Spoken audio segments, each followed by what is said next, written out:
Hello and welcome to Feeling Seen, the podcast about the movies and characters that make us feel seen. My co-host this week is another talented actor from the M3GAN family, Jen Van Epps, who plays robotics engineer Tess in the M3GANverse. Sometimes our Feeling Seen co-hosts choose an aspirational character to discuss. Occasionally, they choose a character they are alarmed to find kinship with. In Jen's case, she's brought us one of each. Lucy, the titular character of I Love Lucy, and Leda, the mother character from Maggie Gyllenhaal's directorial debut, The Lost Daughter. Leda is a role shared in the film by Olivia Coleman and Jessie Buckley. In the movies, she is, to put it bluntly, a bad mother, an unnatural mother, as she says. She knows this about herself, and she spends the film on the beach in Greece, gradually telling Dakota Johnson's character about the time she abandoned her two daughters and ex-husband for 3 years. 3 years she really enjoyed. We'll get into all of that and more in this fun and extremely personal conversation with the honest and delightful Jen Van Epps, who, by the way, lives in New Zealand, which will come up later in the conversation. Jen Van Epps, welcome to the show. What else do the people need to know about you before they get started, in addition to your association with the M3GAN universe? Oh, man. Hello, everyone. Thank you for having me. I guess there's that. You know what? I think something that's really interesting is that M3GAN was my first theatrical film that I was ever in. First wide release film that I was in. And I think that's really special. It's really special that that was the movie. Seriously. And now it's a franchise. Like, what? Crazy. Not a bad way to get in the game at that threshold. Exactly. It was definitely the little engine that could, surprised everyone, and here we are today. Yeah. Doing crazy sequels. What was, like, with M3GAN being, no one could have foretold the way that movie was going to explode out. What was it like going into a sequel with the precedent set as it was? Kind of, I would imagine, taking people off guard for that, and then coming in and raising the stakes and kind of genre hopping for M3GAN 2. Yeah, I mean, I think there's always that fear because people love the movie, including myself. Good. There's always that fear of like, will the people that love the first one come along for the ride? Because this is such a departure. But if you really look at it, the essence of what that film was is still there, right? There's still heart. There's still comedy, but juiced up. There's still that like left of center kind of quirky humor of like, what's happening here? But I'm laughing. And I think the audiences will enjoy it. And anyone that doesn't, they just have a bad sense of humor, I guess. I'm kidding. You don't like to laugh. That's okay. For me, that's fine. For me, obviously the core of it is the title character. Exactly. And she's still there. She's still 100% M3GAN. Exactly. Like, who you met in that, and like that bitchy teen, basically, that like you loved from the first one. Yes. She 100% shows up to guide you again on an even zanier journey in number 2. And I would just love to hear your thoughts on M3GAN. Oh, God. I was nearly in, like, you guys, you have to go see it to know what we're talking about. I was nearly in tears watching that triaged, raw, shitty M3GAN was so tender to me and moving. So tender. I was obsessed. And the thing is, she just wheels in, and it's like that teenager of like, oh my God. It's like, like creakity creak, like somebody needs to grease. Where's the WD-40? She's a shell of herself. And it's one of the few times where I think she has her guard down, literally, because there's nothing on her. Yeah, but it's if you dropped Johnny 5 in an acid bath. That level of like true garage robotics. Yes. With the teeth and the eyes. The teeth. It is, and the thing is, I met M3GAN obviously in person, but when I did it, she didn't really wheel in. We didn't catch that part. She was already set, you know? And so watching it on the screen, her wheeling in, I was like, oh my gosh, this girl. This is so, and I love that, my daughter's 10. She's not a full teenager yet. She's given teenage attitude. Oh, God. But there's always that moment of vulnerability. There's this bravado and like, I know everything. And in this moment of like, I'm naked and everyone can see it, like, It's almost like we see the girl. We see the girl that before she became the teen. And quickly, once we do her back up, that little bitchy self is back. I'm so glad I've gotten the chance to talk about M3GAN. Thank She's you for amazing. indulging me on this one. Of course.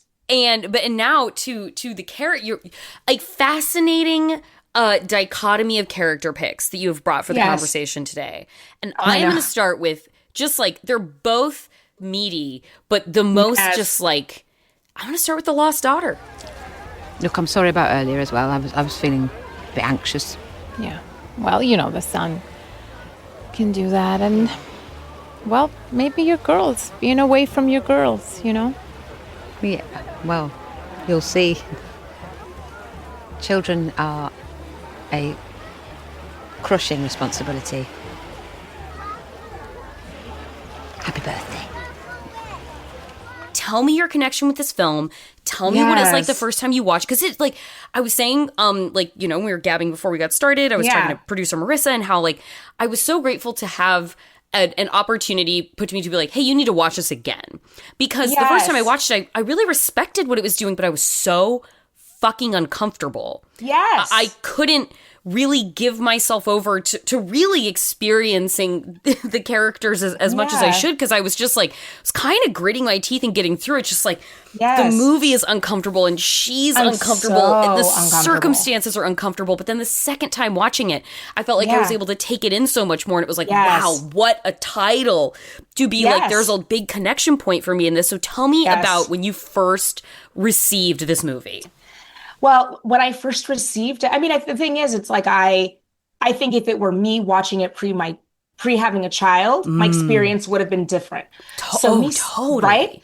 So me stepping in as a mom who wants to work and found a career after I had a child, I just really empathized with that. I love you so much, but like, I have this life. I am more than this. And I could understand her yearning to run away, not necessarily to get away from your child, but really to find yourself. I think you end up putting so much of yourself on the back burner when you have to raise a human being to be a productive member of society, and also in service of your family and your partner.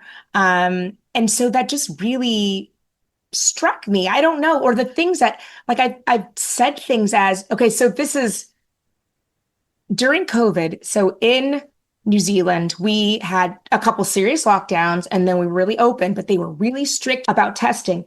But every time I had to go to set or audition or whatever, I was getting temperature checked and I had to swab. And my daughter had a cold. And it was at the time where if somebody in your house has a cold, no one's going anywhere. You got to swab them. She's 5, okay? Yeah. And I just look at her, and in the name of my career, she's like, I don't want to. She's crying. And I'm like, don't be selfish. And so I just connect to this woman on this deep, it's like, I love this child, but like, this is so important to me. And what an ugly monster thing to say to a 5-year-old who is in this situation of, that we were all in, this global pandemic, and why is mommy so mean? But I could see the ugliness in that and empathize, and that was kind of scary. Right, sure. But also I had so much empathy for the Leda character. I just did. Because I think now we have this mothers as martyr syndrome, where it's like you have to burn yourself alive and sacrifice your whole being to be a mom, you know? And in a lot of ways, I did do that for the first 5 years of her life. Sure. Yeah. She's got to live. Yeah. She's very dependent. But then, you know, once I got the taste of, it was like, you know, when the professor called, like, I want you to come to this convention. I was like, oh, I'm back. Oh my God, I'm back. You know? And I had that moment. Does that make sense? Yeah. Oh no, it absolutely does. Mama, Professor Cole's on the phone. What? Professor Cole's on the phone. Professor Cole. Good. Yeah, I'm just not really sure I'll be able to afford a ticket on such short notice. Oh my goodness. That's And what, should I prepare a paper to present, or? No, that's fine, that's fine. Well, thank you for the opportunity. That's okay. Okay, thank you. Even in transitioning toward an ecosystem of film and television performances where, the kind of like the upending of the notion of likability, like that a female character has to be likable. There are still things that feel incredibly taboo. Like, even as much as we might love an anti-heroine and unlikable female character, there is a representation of women in motherhood that still feels like it is untreadable in a way that, like, we've had anti-hero shitty dads. Oh, forever. totally. Dads can disappear, and that's like a baked-in part of being like a bad anti-hero guy. But like, there is a way that like both, and I kind of like, I recognize parts of it in some experiences I've watched with my mom, where like she says them, she's like, I'm mean, I'm selfish. Like at points she like names these things about herself, and she is so uncompromisingly herself and very rigid around people while also seemingly trying to be polite and careful. And the combination of that is such an awkward fit for her. And I think that aspect of truly watching someone who is brazenly possessed of oneself in the context of a woman and a mother is still something that feels like, wow. Yeah. So bold move, huh? Like how dare you? Yeah, and the thing is, it's like even my own life, people will say, like, if I had to, whatever, I had to go to Queenstown to shoot something for a few weeks. Are you going to miss your child? And I probably won't ever play this for her because, at 10, she won't understand what I'm saying. Sure, but there's something so important about being able, like, people being able to express these things. Exactly. And so for me, I go, not really. When I'm working, I'm honestly just focused on what I need to do for myself, for my character, for the team, and for actually my own spiritual needs as an artist to show up and do the work. And I don't think about her. And the first time I think I said that out loud, I was like, oh, fuck.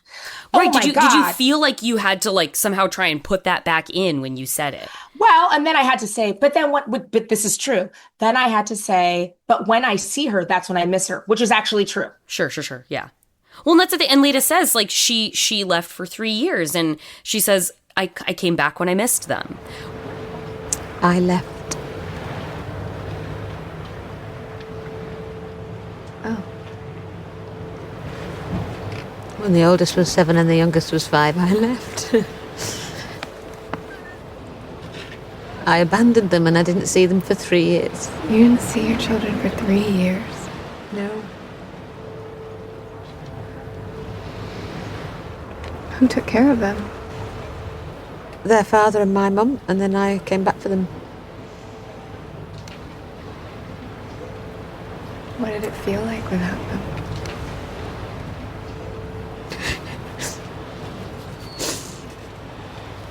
Felt amazing. Felt like I'd been trying not to explode, and then I exploded.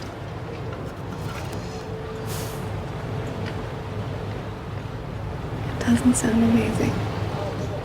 Okay.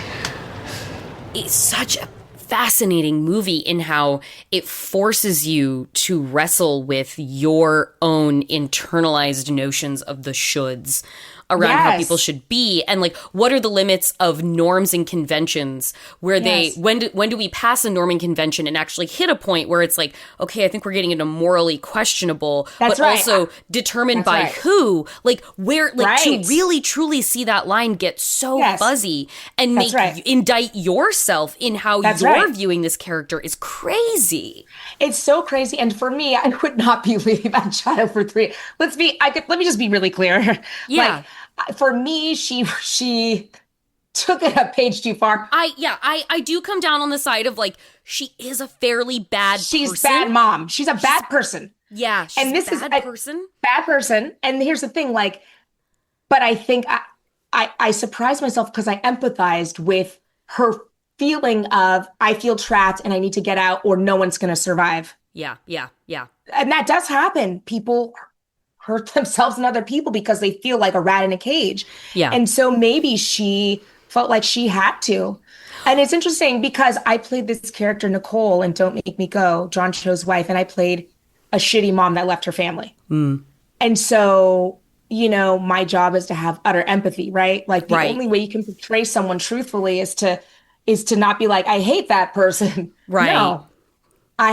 You have to find ways to empathize and connect and understand what is the path and the journey that led the character on. And so there was parallels in that, like Nicole had to leave. Part of it was because she had a fractured relationship. They always had a shitty relationship. She got pregnant, shouldn't have gotten pregnant, you know, X, Y, and Z. So I understood that. I could never, ever, my child is my number one person. Right. She is my best friend. I have had some really low points in my life, and the only thing that makes me feel good is holding my kid. That is the God's honest truth. But that doesn't mean that I am a person that wants to sacrifice myself to whittle myself so small for her. Because first of all, I just don't feel like that's beneficial. Right. Yeah. Yeah. Like, what does that communicate to her if you exist in a state of like complete sublimation? That's right. And so for me, I don't know. It's just surprised me that I didn't want Leda to go, but I said to myself, I understand. And that's scary. And that's confronting. It's really confronting to see yourself in someone you consider a monster, you know? It's really, really confronting. There's the part of her too where like you watch how like the younger version of her is played by Jessie Buckley, and God, Jessie fucking Buckley Jessie Buckley and Olivia Coleman are so good. Give me a break. And you watch these scenes of her with her little children, and like you know objectively that like a mom leaving her kid like for years on end, it's like that's not a good thing. But then you see how she begins to treat them when the exposure crushes her, and you're like, at what cost does she stay? That's right. At what cost to these children? That's exactly right. Does she stay in the name of good moms don't leave? And as she says, I'm not a natural mother. If you're not a good mom, is it better to leave? If you're not a good mom, is it better to stay in the name of staying? Like that is a fucked up, complicated question. Totally fucked. I mean, I'm gonna talk about my grandma. I love her, and I'm just gonna do it. Rest in peace. But, you know, she very much was of this ilk. I don't know if she ever should have been a mother. She was this is my Chinese grandmother. She was an actress in China before the communists took over and they fled to Taiwan. She was in the first production of Hamlet in China. And her life was supposed to be that. Very much one of the most beautiful voices,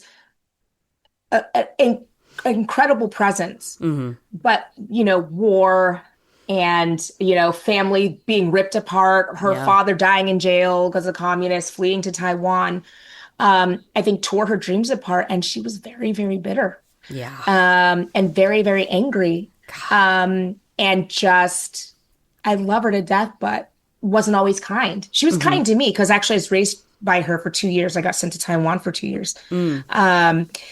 And so I understand that some people are not meant to be mothers, but we are conditioned to be told, what is your worth unless you reproduce, you know? And especially at that time, like what other options do you have? She married my grandfather who was much older, and it was a good get, you know? Right, like, sure, yeah. Marrying, you know, he was smart. He was a professor. He got a PhD at Columbia, like back then, like, you know, he's a good guy.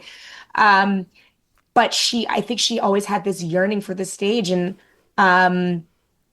fulfilling her own passion. She ended up teaching acting in Taiwan, but it's not the same. That's not the same as like fulfilling what you probably believed was to be your destiny. She sounds like someone who knew she was a star. Yeah. And anything in service of the art that is divorced from her being at the center, I would imagine feels like a grave compromise. Yeah. And it's kind of, I really wish she was around as my career is starting to change. Because I would have loved to have like a real honest conversation with her, you know, which in a way is hard, I think, as an Asian American child. You know, it's hard to be like, you were a terrible mother. And I think it's because you didn't get to fulfill your destiny. But I think now I would have tried to have had like an artist to artist conversation of what is that like to have left that behind in service of motherhood, in service of a husband, and in service of saving your fucking life and fleeing China to Taiwan, you know? Yeah. So I think there's also that. There was something I think I saw of my grandmother in her because oh man, I'm really going to put the family stuff out. That's okay. You know what? My mom's not going to see this one. But my grandmother did leave my mom. Okay. And so I think there's just like a deep connection. I hadn't actually put it together till we started talking. I'm like, wow. Oh, maybe that's weird that I never put that kind of two and two together. Crazy. Just now talking, I'm like, oh yeah. Right. You're like, damn. This honestly makes sense. This makes sense as to why I was like, I understand this person in a personal level, but not all that way. But you know, my mom was abandoned. They were always in contact, but she started another family. And so I understand that sometimes you make choices to survive. Even if it's the ugly monster choice, you know, even if it's the choice that society says you're fucked up for doing. Like you said, I don't know what the path would have been if she had continued with them. Sometimes I get scared I can't take care of them. Or if I passed out alone with them when you were in Arizona. Baby, you're okay. I promise. Of course you can take care of them.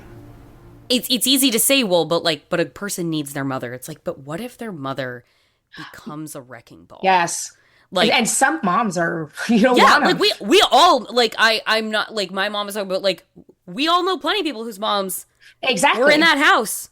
And you're like, well, shit, you're going to be carrying that anchor from what that means to you for the rest of your days. Like, that's exactly right. You're in the main thing you talk about in therapy every week is the fact that you and your mom were in the same house together. That's right. Exactly. And so what's better? Like, I often think it's just kind of like, is it better to stay in a relationship and no one survives, or remove yourself and let them grow? Maybe not in an ideal situation, but a chance. Give them a chance. I guess. It's hard. It's complicated. Is this going to pass? What?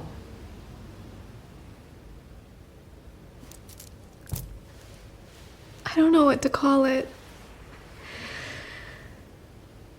I have depression or something.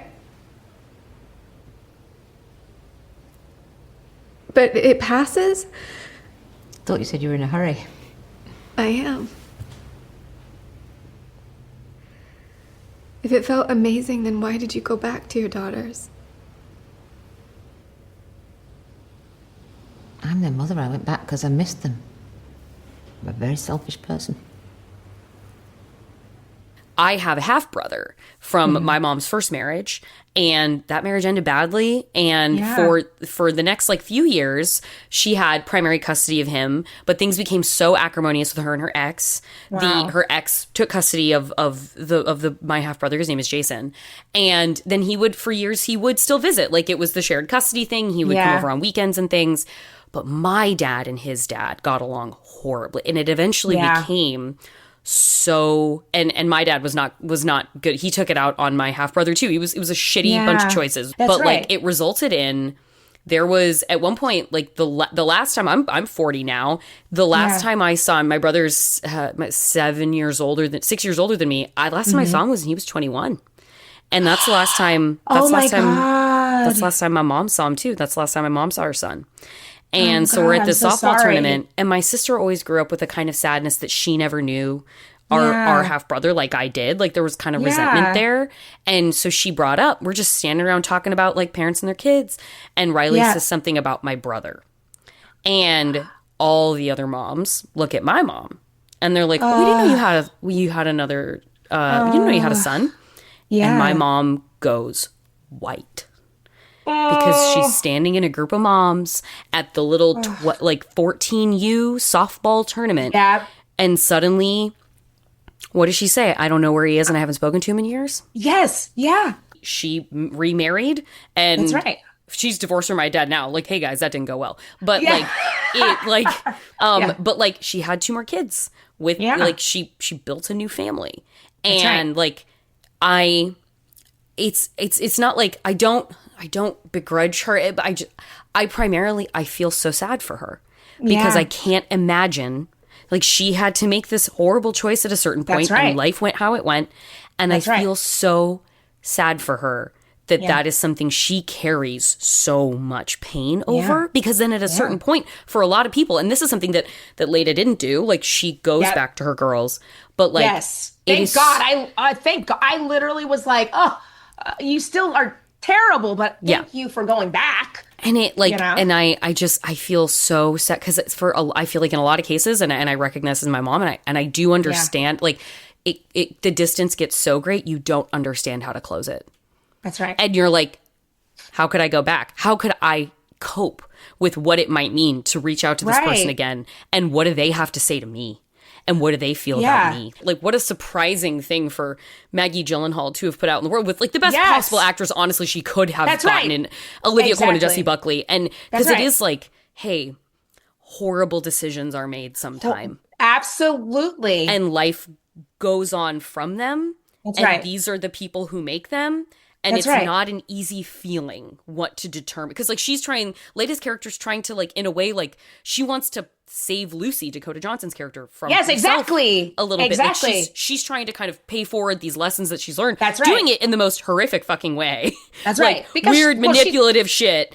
But, like, she's crazy. Yeah, she is not a good person. So the choices that she makes to help somebody are also bad choices. And yet still, it is valid that she reached a crossroads in her younger life. Like it came at a cost, but like there was a cost to be paid anyway, and who gets to decide who is meant to bear the brunt of those costs? It's unbelievable. Like, what a film. Cinema. What a film. Hey, cinema, I love it. That movie's crazy. It is just insane. You know, at the end of the day, I won't share any more dirt on my family. Sure. I wanted to make sure and meet you there and be like, listen, you're putting a lot out there. I want to like give back to you and make you, I don't want you to feel like I'm just pulling and I'm not like contributing. No. You know what, Jordan, I appreciate you. But I'll say this, without saying anything else, I think I happen to be a kid who just was exposed to all the dirt. And I think most people would be surprised at how shitty and crazy their family is. Sure. Like, right? Especially in the U.S. are really good. Everything's nice. Yeah. We're going to sanitize. Yeah. A lot of like literal and figurative whitewashing. Yeah, exactly. A lot of that. And so I think people's families and parents are uglier than they realize. That sounds terrible, but yeah. It's time for a break, but I will be right back with Jen as we take a hairpin turn into a discussion of I Love Lucy. And then at the end, we're going to do another hairpin turn, guys, because we are whipping around onto Reaper's Curve to talk about the new I Know What You Did Last Summer. And I will be boosting it at the bottom, so stick around for that.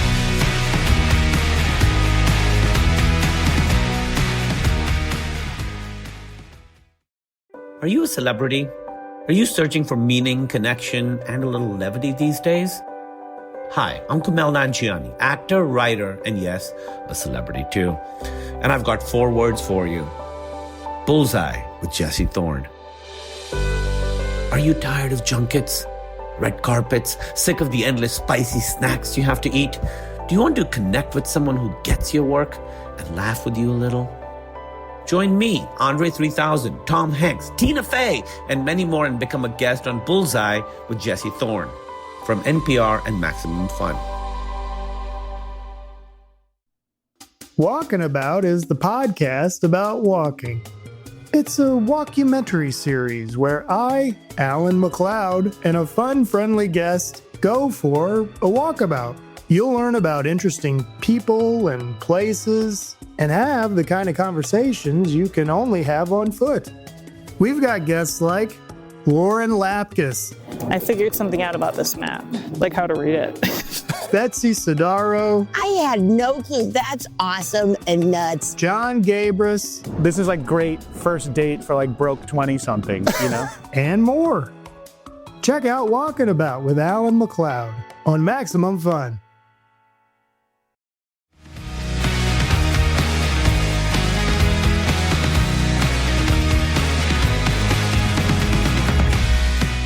There's no segue that could happen into this, so I'm just going to go right into the Lucy? which is, yes, Lucille Ball. Tell Lucille me Ball. where the I Love Lucy intersection hits with you now that we've covered one of the most, I feel, complicated characters in recent cinema.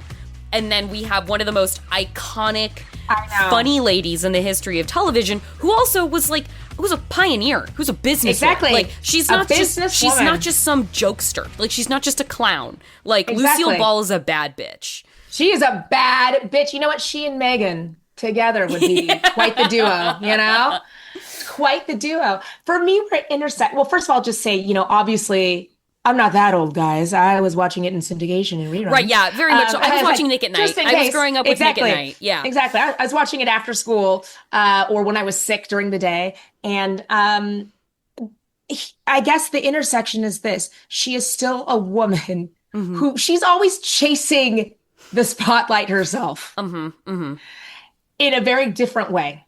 You know, whether it's like trying to be one of the showgirls in Ricky's, you know, whatever. Like there's always some way of pick me, you know?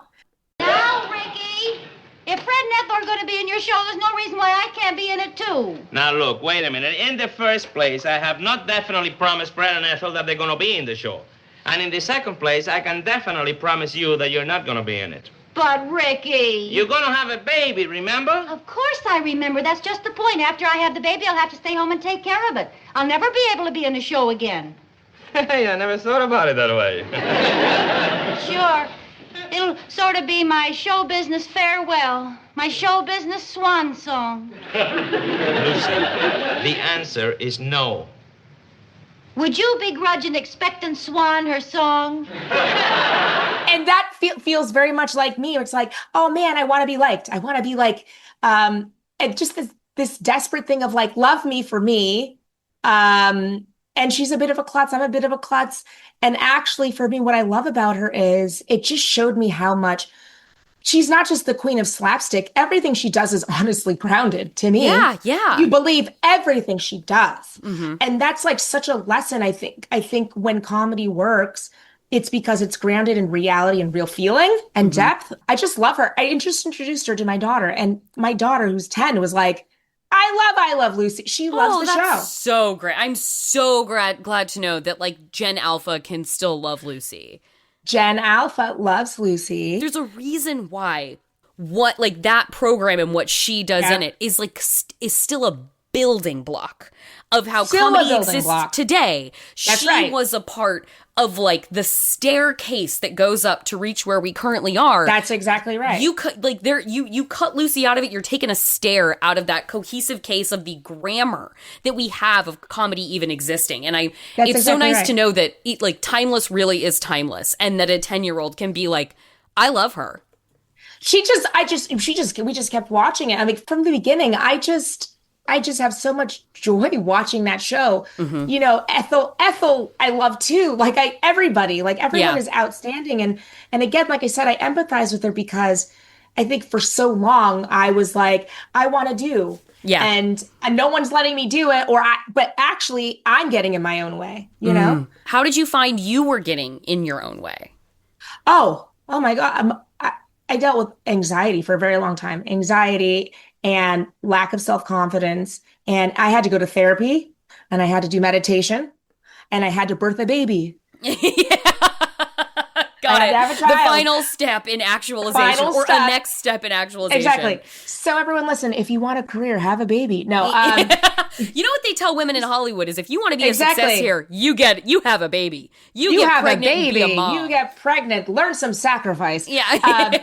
You just I think I just had to put in perspective like what's important, you know? And also I had to learn like No, actually, honestly, marrying my husband was helpful. He and I are very different. He's a doctor. He's Mr. Science, blah, blah, And half the time he's like, Jen, no one cares in the kindest way possible. No one's thinking about that. Liberate yourself from thinking they're thinking about you. Exactly. And so like, I think actors we are a little bit desperate to be liked. I mean, obviously, like if you don't like me, I don't get a job. It's a profession that is also a personality.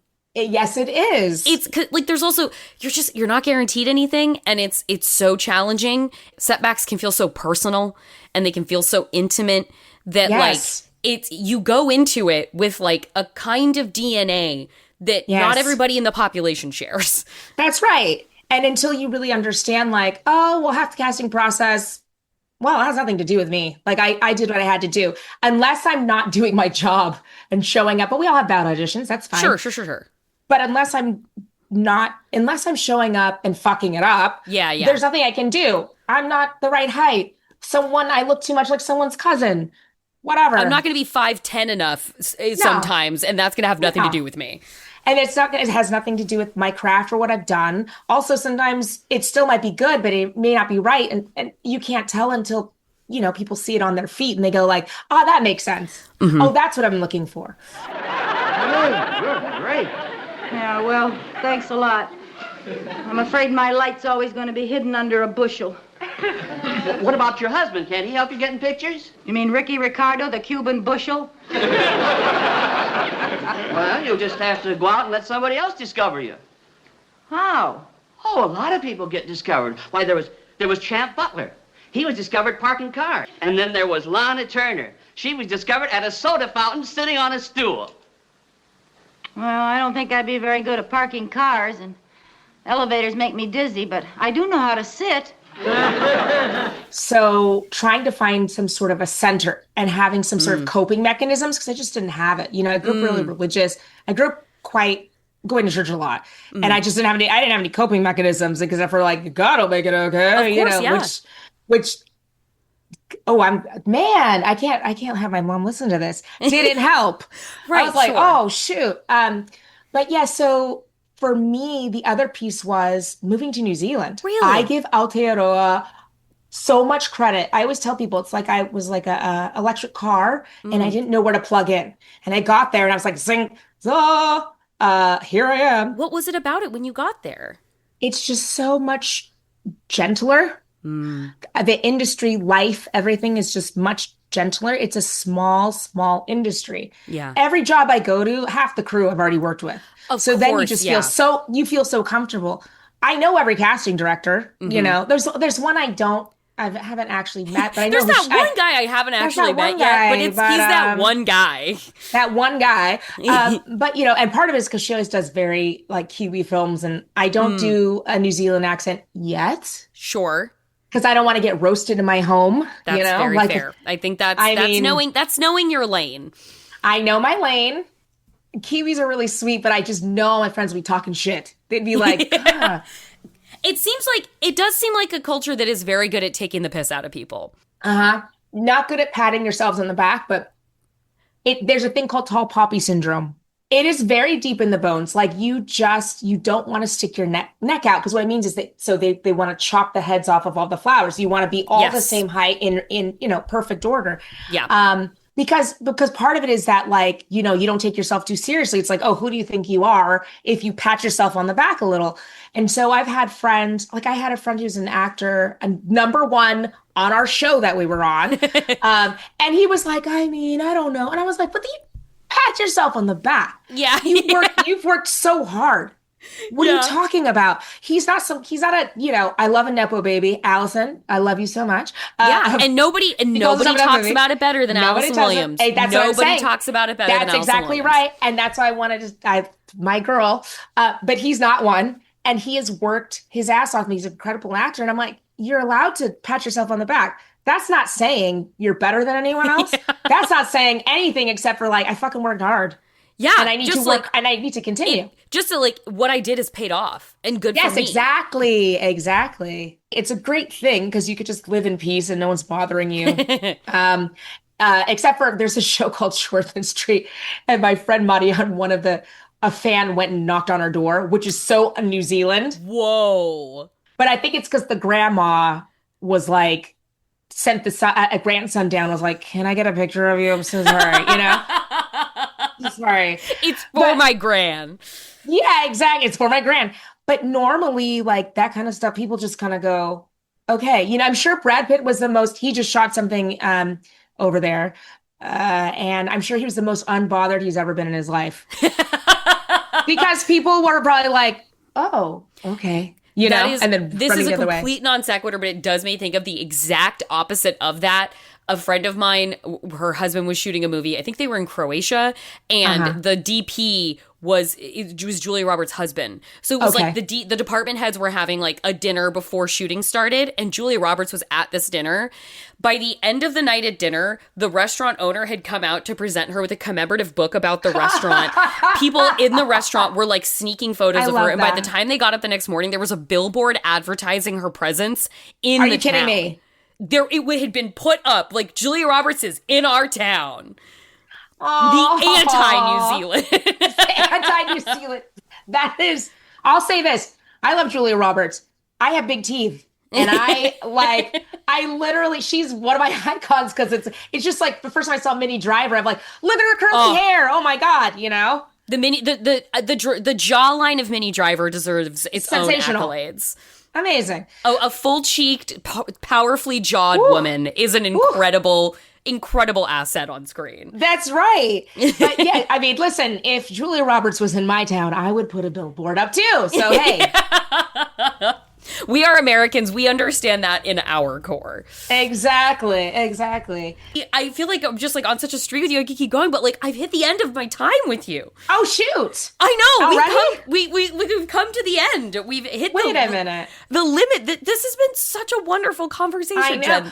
Jen. But Jordan, we haven't even cried yet. I know. I'm sorry. We really crossed some bridges too. We were crossing some bridges. I could go deeper. No, we kept it really together. Yeah, you should come back for like a bonus content episode sometime where like we just really like it's on a limited feed. Like you have to be a subscriber to get to it. So it's like okay, all the things we didn't say before, like now we're gonna cry and get into it. Exactly. But this is I'm so grateful for your generosity in this conversation, your openness, and this is such like it's a difficult movie with so many like crucial topics that come out of it, and attached to one of the all-time great comedy women of all time in the industry. I know. The wonderful pulls of acting between those two, and I'm so happy to have had you on. This was so great. Thank you so much. I'm happy to come on anytime. I love talking, and I thank you for having me with my brain, jet lag brain, getting over the flu. So I was like, am I coherent? Is there any cogency in anything I'm saying? I don't know, but here we are. No, you're on fire. You've been on fire, and we are all just standing in your glow here.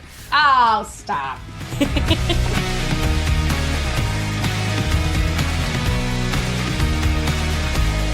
Thank you so much to Jen Van Epps for an incredible and vulnerable and such a frank conversation about things I hope people will feel more emboldened to talk about themselves if they hear conversations like this. I cannot thank Jen enough for coming and being so vulnerable on the pod. M3GAN 2.0 is still in theaters, damn it. So get out and catch a glimpse of M3GAN, who brought me to tears, for yourself. And now that one quick thing before I go. Guys, there's another movie coming out this week. As I say, we have a disclaim. We say and support independent cinema on this podcast. A lot. You should. We're promoting M3GAN today, and we're also going to get into another not independent film. We're going to talk about a studio horror movie, and that studio horror movie is I Know What You Did Last Summer, The New School. It stars Madeline Klein, Chase Sui Wonders, Tariq Withers, returning cast, Jennifer Love Hewitt, Freddie Prinze Jr., another new face in the mix, Sarah Pidgeon. They're back. A new crop of kids, early 20-somethings this time, new crop of kids are back in Southport. About ready to have a blast with each other on 4th of July, not knowing that they are about to be involved in something that will change their lives forever. and that will harken back to the events, the mirroring events that occurred in Southport 3 decades prior. I'm so in for it, guys. I went and saw this movie at a press screening a couple days before it came out. I was excited from the trailer. I was like, oh, yeah, this looks like fun. I wasn't like revving up my engine or being like, this will be the fucking movie of the year. Like, I'm not just like here being a homer because I have to stand for any millennial era horror movie.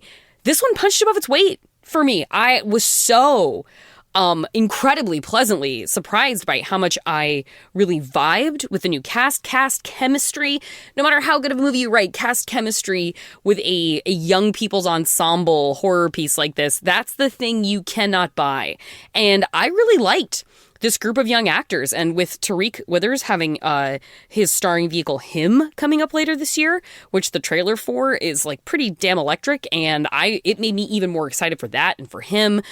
Chase Sweet Wonders, really dig as a leading woman. She has got the sauce, and Madeline Klein, listen, it is being Atlas and carrying the world on your shoulders to play the like kind of bimbo role in the hot people's ensemble of a slasher horror movie. But Madeline Klein carries it off with aplomb, guys. I really enjoyed her.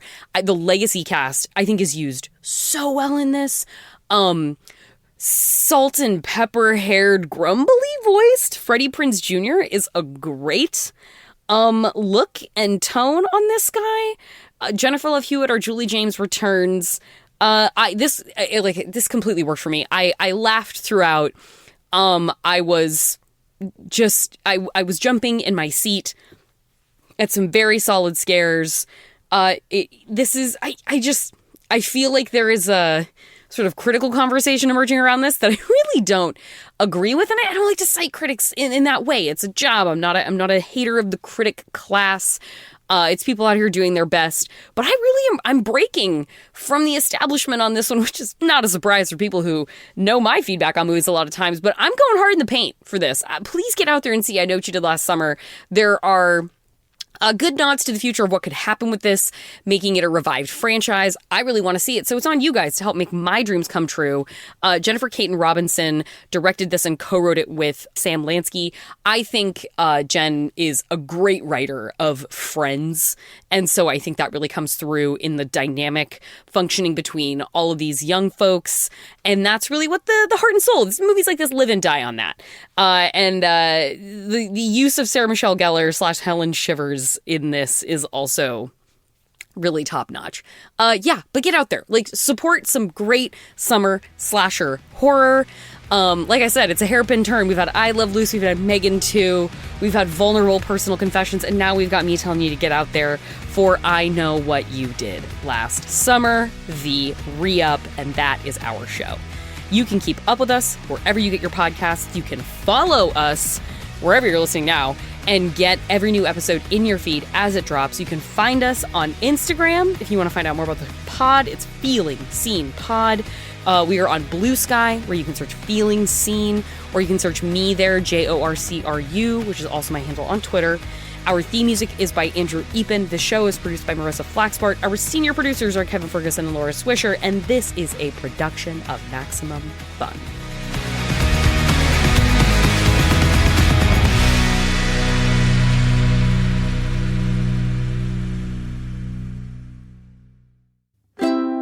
Maximum Fun, a worker-owned network of artist-owned shows, supported directly by you.